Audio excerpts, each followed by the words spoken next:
Hello, it's just David here with my weekly message.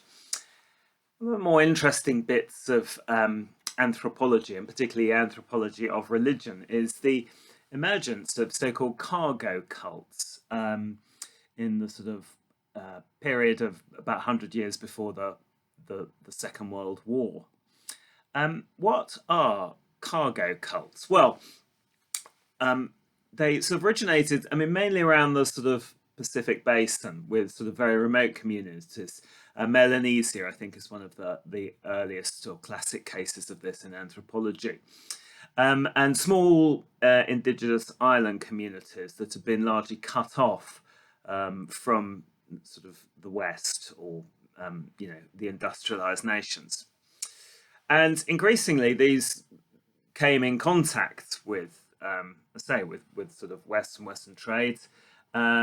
But very often, what would happen is on sort of small remote islands, which, as I say, up to that point have been completely cut off, was that basically the sort of colonial presence or Western presence, whatever we want to call it, was basically one man in an office with a telephone, because these are very small, scattered, remote islands, and the man, oh, I think it was a man. I don't know if he had family with him or whatever, but it would sit there, and basically he would sort of look after the island and the people of it. So, but the important thing is he had a telephone in the office, and of course he used the telephone in the office basically to get supplies, and so he would you know phone up or whatever, and then these things would arrive by boat or sometimes I think by seaplane, and suddenly these very sort of cut off communities would have these sort of Western goods. And the interesting thing about it was the way the man got them to them, because if you think about it, everything else they had to work hard for. Perhaps they were fishermen, or perhaps they cultivated the land and looked after animals. They had fairly simple existences at sort of subsistence level. But obviously that required quite hard work as well. They could and their kind of labour was directly related to kind of what they got and how they lived. So they took the fishing boats out, they brought back the fish, and that would be the sort of meal for the day or whatever. They were intrigued by this man sitting in this office because he didn't really seem to do any work. He just sat there. He would pick up this sort of magic thing. He would speak to somebody, and then out of nothing would come this stuff and stuff they'd never seen before, and sort of amazing stuff. Consumer Western goods as they were at the time. This is quite a long time ago, but still, to somebody who was used to that sort of subsistence level, this was just incredible, amazing. Now, the reason I mention all this is that the is the Christian doctrine of creation ex nihilo, which just in Latin means creation out of nothing. It's a doctrine which most Christian theologians subscribe to, not all, that has to be said. But basically, it is the doctrine that God has created everything. That it isn't that just like some other religions where God sort of takes what's already around and reshapes it, but actually there was nothing, and then God created and created the whole world and the universe and everything in it. Creation out of nothing. And to those people on the island, what this man was doing with his telephone was more or less creation ex nihilo, creation out of nothing. He was sitting there he didn't seem to do any work as they understood it. The only kind of tool he had was a sort of a receiver or something for some sort of telephone, and some paper and pens. He seemed in a sense of very lazy, and yet he was able to produce the most amazing things because this stuff would just arrive, and they had kind of no idea of the process. And so, well, you can guess what happens. They thought he was a god. And so you get these kind of what are called cargo cults, where uh, these sort of islanders will, think that this is a deity comes amongst them. He's a god, and they honour him.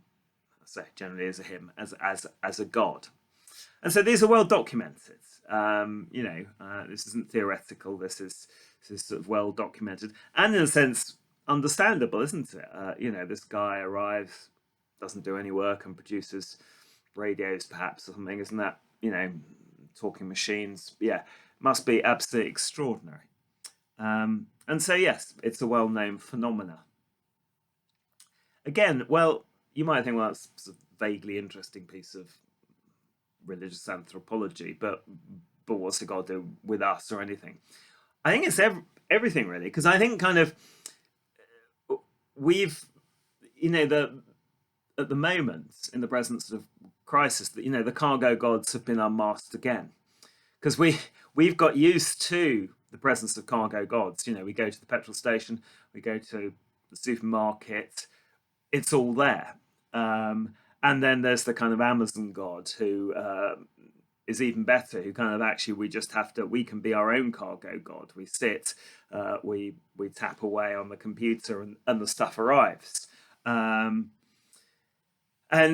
well, as we know, that we've kind of got used to that. We've taken that for granted, that the cargo gods have been working.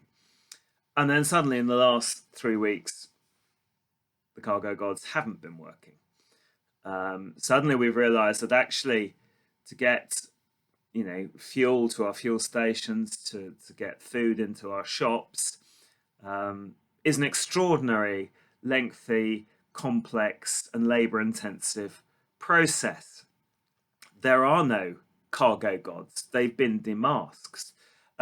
Just as that man on the telephone in Melanesian Island, he, of course, behind him was a whole massive supply chain that started thousands of miles away. And he might look as though he's doing no work, but of course, people were doing extraordinary amounts of work, in factories and other places, producing all this stuff. And then people were working very hard on the ships or sometimes the planes or whatever to bring the stuff over. So, yeah, as I say, they're behind the cargo gods. We were actually, of course, they weren't gods. There was just a huge amount of human labor. It's just it couldn't be seen.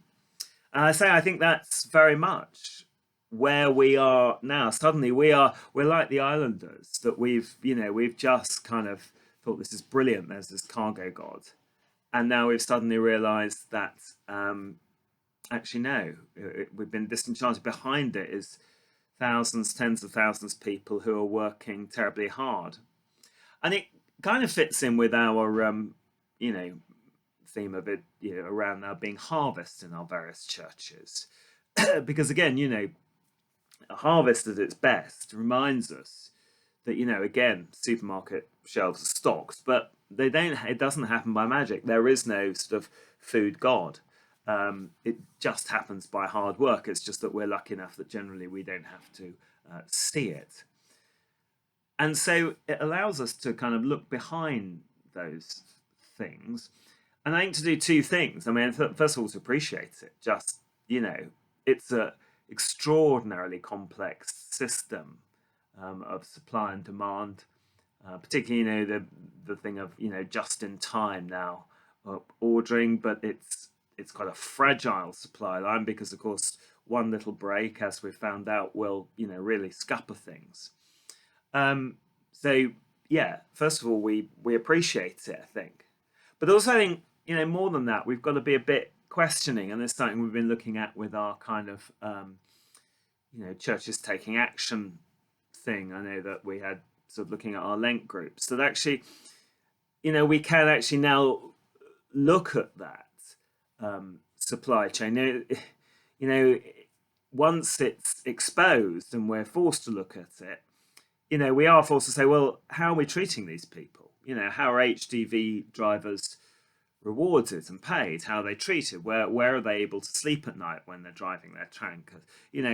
all this stuff on our supermarket shelves. Well, who is making it? What conditions are they making it in? And I think, in the past, there's a sense that we could sort of, you just go into your favourite supermarket and buy a bog standard piece of clothing or whatever, and you didn't really know. Perhaps we weren't so aware, but I think the good thing about this, it might make us aware and say, well, just a minute.